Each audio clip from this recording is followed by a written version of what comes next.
Hey everybody, it's Glenn back with another Clash Royale analysis video.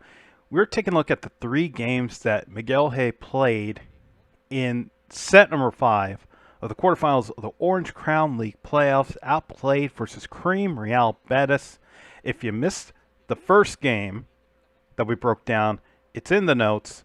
We're going to take a look at the second game that he played. This was against Bob the Rock, and as you can see here, the clock is running because they didn't do anything until double elixir time.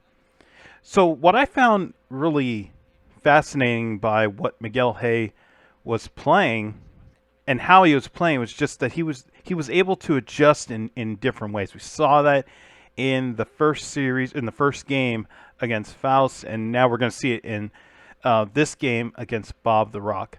As I talk about all of these times when players wait until double elixir time, and that's what happened in this game, I always think about, like, okay, what's their mindset? Is one of them just going to rush the tower, or are they going to both really just wait until one plays on one side and the other goes the opposite side?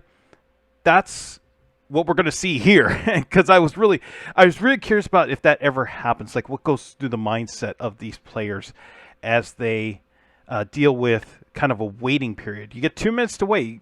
I'm sure they were talking to their team or thinking about, like, different parts of their gameplay and execution as they go through the 2 minutes here. And here we go. So we got a minute left, and now we're in double elixir time. Somebody's going to play. It ends up being Bob the Rock who goes with Golem. So I'm guessing, okay, Golem makes sense. You know, it's a beatdown deck, but look what happens here. And Miguel comes with Hogs and Balloon at the same time, and this is a tower down in a heartbeat. Now, it looks like, okay, it's going to be a tower trade, because if you see this ice was right here, and this is still a really good play by Bob the Rock. Now, this tower got absolutely destroyed, but the presence of mind to still keep the Ice Whiz on this side, because once these troops are gone, this Ice Whiz will be able to come down and help out this Golem, or maybe this Golem will just solo the tower itself. So I thought this was still really good by Bob the Rock to say, hey, you know, this tower is going to go down, but at least let me slow it down and let me just try to play some defense before it's my turn. Now, on that end, this now becomes, okay, all right, Miguel, you won this tower. Now what's your defense? Because you got 40 seconds to defend this tower. And he's got Ice Whiz, Baby Dragon, and a Night Witch. Comes in with Swarms, really. Has his own Ice Whiz. A Zap. And the Golems just barely get to the tower. And Miguel cycles fast enough to where he can get another Ice Whiz on the board. Skarmy just stops that. Another Barbarian stopped that. And that was it. So it was just enough defense by Miguel to win this game against Bob the Rock. Let's rewind that here, because I thought, oh, there's no way they're going to play 8 cards. There's no way he's going to play 8 cards, and he somehow does. There goes the Barbarians surrounding the Golem.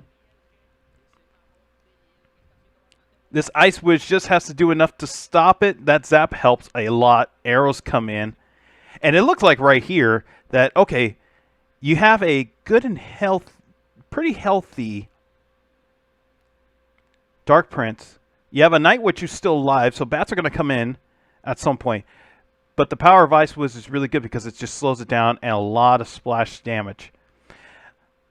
The Inferno Dragon was also, I thought, was pretty interesting. If we rewind that, that Inferno Dragon actually helped in cycling fast enough so he could get another Ice Whiz out there.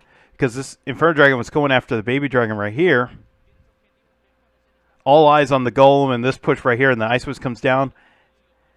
And Skarmy just swarms everybody. That was really good on the Skarmy, because the bats then focus on the skeletons and not the tower or the Ice Wiz, and that was game. So we've seen Miguel play very, I wouldn't say very passively, but kind of very traditional, like in the first game.